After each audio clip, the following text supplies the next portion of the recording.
Herkese merhaba, mutfağıma hoş geldiniz. Bugün sizinle çok güzel bir sütlü tatlı yapacağım. Tatlımın üzerine de elimde şöyle bir karadut özü var. Bu şekerli bir karadut özü.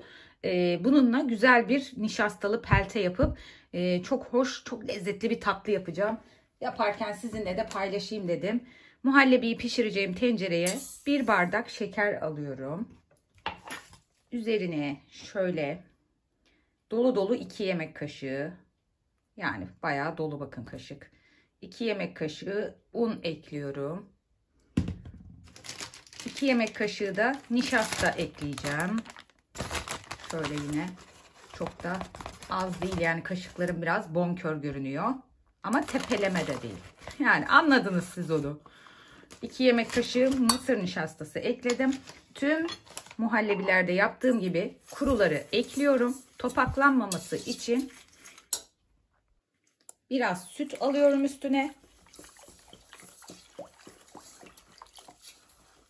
1 litre süt kullanacağım. Sütün bir kısmını aldım. Burada güzelce karıştırıyorum. Bir tane yumurtam var. Onu da bu aşamada ekliyorum. Yumurtayı da bu aşamada homojen bir şekilde dağılması için güzelce çırpıyorum.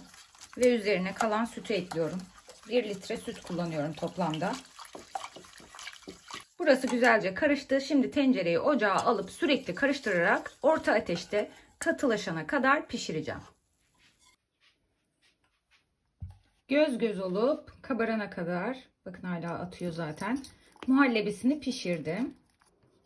Muhallebiyi ocaktan almadan önce bir paket vanilya ekleyip ocaktayken iyice karıştırmıştım. Şimdi bir pakette krem şanti ekleyeceğim toz haliyle.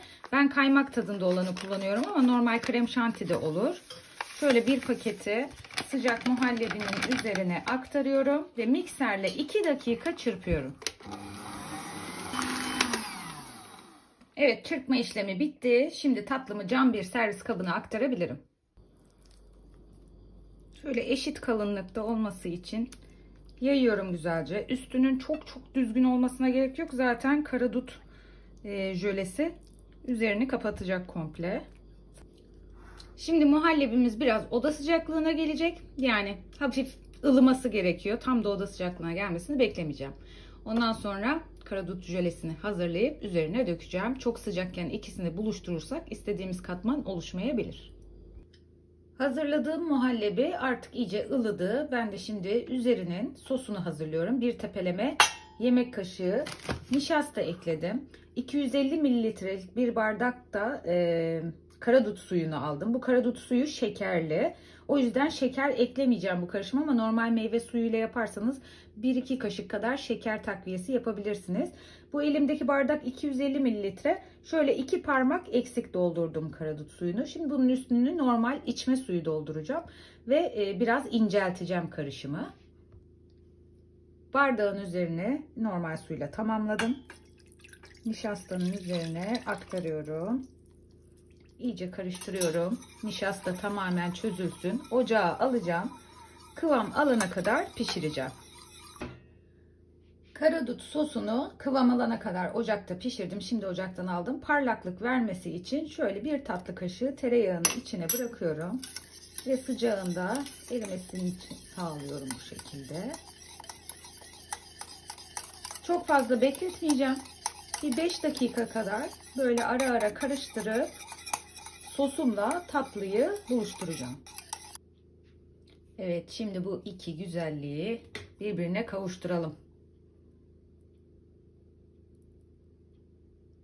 Eğer karadut özü kullanmayacaksanız dediğim gibi normal meyve suyu kullanarak da yapabilirsiniz.